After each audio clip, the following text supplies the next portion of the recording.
Hello and welcome back to the channel HardReset.Info, and today I will show you how to forward Gmail.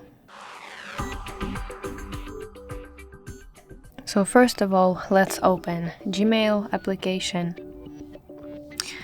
and then you need to open the email you want to forward, for example this one, and then you need to press these three dot buttons.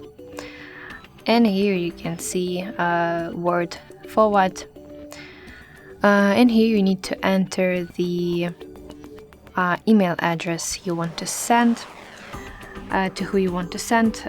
I will not type it because I don't want to send to anyone, but when you're done doing that, you need to send it by clicking this icon, sending icon. So that's how you forward an email to someone on Gmail.